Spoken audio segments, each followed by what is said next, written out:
지난번에는 RNN, CNN 뭐 이런 거에 대해서 얘기했는데 NM의 한 종류인 뭐 대표적인 NM이지 뉴럴 네트워크 RNN에 대해서만 조금 더 얘기를 할게. RNN은 앞에 리커런트라고 했잖아. R이 쉽게 얘기해가지고 대먹인 구조라고 생각을 하면 될 것 같아.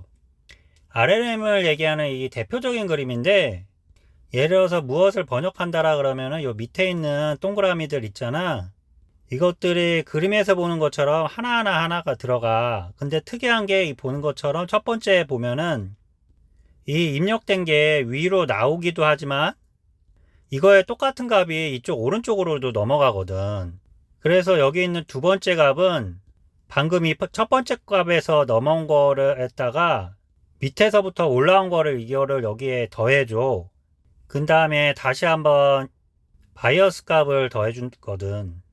그런 다음에 탄젠트 값을 다시 한번 이렇게 뒤집어 쓰는 식으로 보통 계산을 해. 이게 RNN의 가장 큰 특징이라고 보면 될 것 같아. 그래서 이렇게 계산한 두 번째가 세 번째로 또 들어가가지고 더해주고, 세 번째가 네 번째에 들어가가지고 더해주고, 이런 식으로 작업을 하라는 것이 RNN이야. 입력은 이렇게 되고, 이제 중요한 거는 출력이지.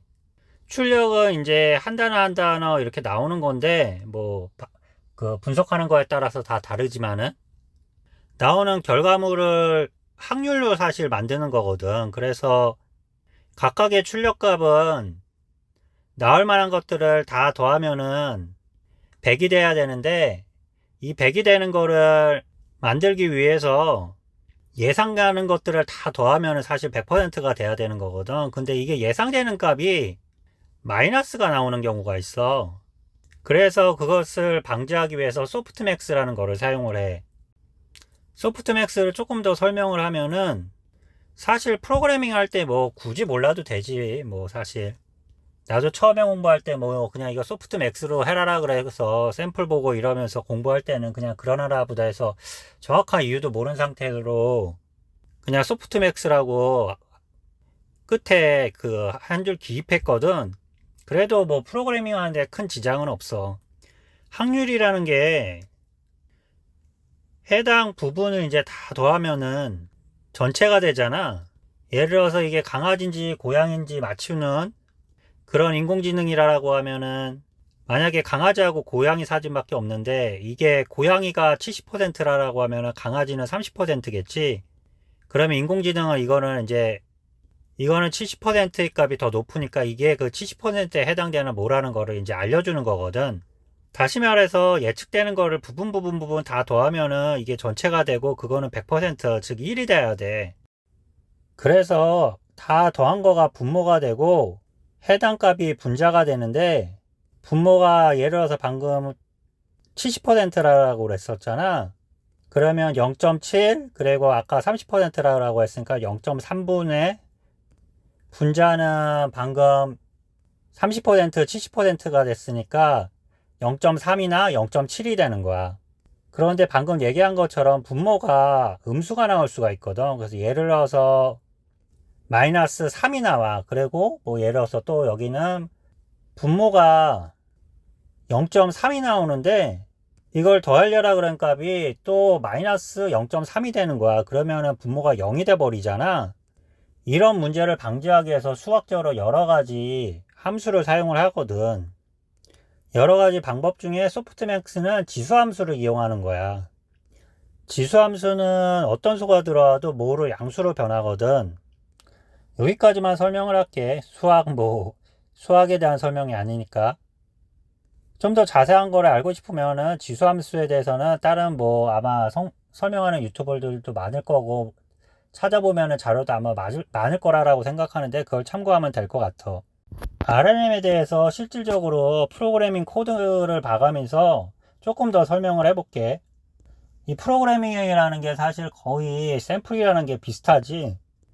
그리고 이 샘플은 라이브러리에 기본적으로 들어있기 때문에 우리가 별도로 데이터를 구하지 않아도 되기 때문에 대부분의 책에서 설명하는 그런 샘플들이 비슷해. 대표적으로는 이제 RNN 계열 중에서 가장 최근에 많이 쓰는 게 LSTM인데 텐서플로어에 기본적으로 있는 이제 유스 카테고리 분류하기를 많이 가지고 설명을 해. 이게 뭐냐면은 여기에 이제 10,000개 이상의 유스들이 들어있는데 이 유스를 이제 분류해 보는 거야. 예를 들어서 이 유스는 읽어보고 날씨 유스다. 그리고 이거를 읽어보니까 이거는 정치 뉴스다, 이거는 뭐 경제 뉴스다, 주식 뉴스다, 이런 식으로 분류하는 거야. 그리고 이것들의 분류는 이제 46개 정도, 46개 정도? 46개 정도가 아니지, 46개지. 이미 이렇게 분류가 되어 있어. 이것을 가지고 80%는 훈련을 시킬 때 RNM으로 시킨다는 거지. 정확하게 LSTM으로. 그리고 20%는 이게 훈련이 잘 돼서 얘가 정확하게 분류를 할 수 있는지 테스트를 해보거든. 20%를 우선 학습을 할 때, 물론 뭐 이거는 텐서플로어에 있는 이 로이터 뉴스는 이미 분류가 되어 있긴 한데, 어찌됐건 원래 먼저 해야 될 일은 빈도수를 가지고, 이 단어의 빈도수를 가지고 측정하는 일이거든. 그래서 이 단어가 얼마나 많이 나오는지를 가지고 테스트를 해.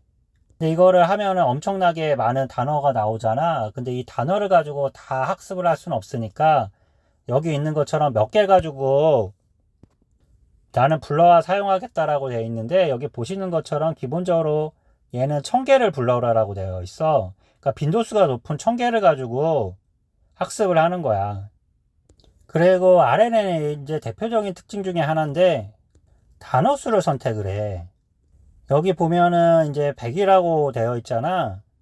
어떤 이 뉴스 기사가 있는데 거기가 이제 단어 수가 100개가 넘으면은 100개까지만 선택하고 나머지는 다 버려버려.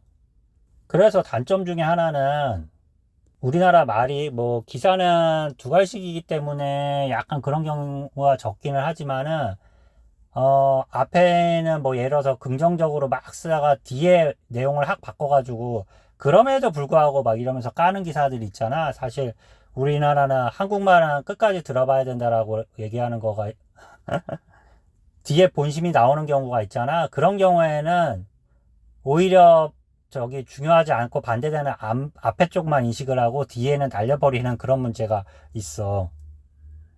거꾸로 뭐 짧은 그 뉴스 기사도 있지. 속보를 뭐 여기서 쓰진 않겠지만은. 그래서 100대 언어가 안 된다라 그러면은 오히려 얘는 뒤에다가 다 0으로 채워버려. 그래서 효율성이 좀 떨어지지. 이 부분이 이제 핵심적인 코드 부분인데, 그리고 이거를 좀 미리 얘기를 해야겠다. 나도 사실 프로그래밍을 그렇게 되게 잘하지는 않아. 기본적으로 나는 기획자고 계속 글을 쓰는 작가이기 때문에 여러 가지 자료를 좀 많이 보고 책이나 이런 것들을 많이 읽는 편이기는 하는데, 프로그래밍은 내가 필요에 의해서 공부를 하는 거기 때문에 이걸로 먹고 사는 사람만큼 되게 잘하진 못해.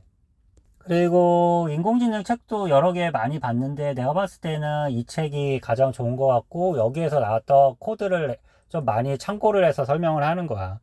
다른 책도 사실 좀 비슷하기는 해. 여기 보면 인베딩이라고 얘기 있는데 아까 1000개를 가져와 가지고 100개를 채운다라 그랬지. 여기 그래서 1000인가 100이 써 있고, 여기 보면 코드 너무나 간단하잖아. 더하면서 레이어를 더하면서 LSTM으로 하고 액티베이션은 탄젠트로 한다. 이렇게 그냥 써주면 끝이고, 아까 소프트맥스 몰라도 뭐 의미 몰라도 원리 몰라도 크게 상관없다라 그랬던 게 나도 처음에 프로그래밍 배울 때 그냥 그렇게 했는데, 여기 댄스 한 다음에 끝에 그냥 소프트맥스라고 써버리는 거야. 핵심 코드는 이게 끝이네.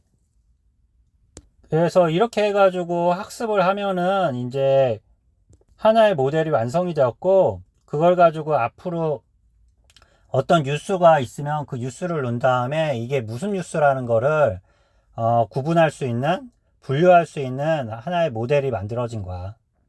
하나의 프로그램이 만들어진 거지. 오늘은 RNN에 대해서 조금 더 자세하게 설명을 했고, 오늘은 처음으로 프로그램 코드를 봐가면서 얘기를 했네. 이게 참 인공지능이란 게 원리하고 수학을 알라라 그러면은 진짜 복잡한데, 의외로 프로그래밍 코드를 보면은 너무 간단해가지고 맥 빠지는 경우가 사실 많어. 예, 컴퓨터의 특징이라고 하면 될 것 같아. 뒤에 수식이 엄청 많은데 그 공식을 너무 복잡하니까 그냥 하나의 일종의 용어로 만들어 놓고 그 용어를 치면은 뒤에 알아가지고 다 자동으로 계산해 주게 만들어 놓은 거거든. 그래서 어떤 사람은 나는 뭐 코딩만 할 줄 알고 개발만 하면 된다라고 생각을 하면은 아무 생각 없이 그냥 그 복사해서 맨날 쓰고 복사해서 쓸 것도 없을 정도로 되게 간단하게 맨날 그냥 쓰는 거고, 이거를 원리를 알려라 그러면은 정말 힘든 것 같아. 이만 마칠게.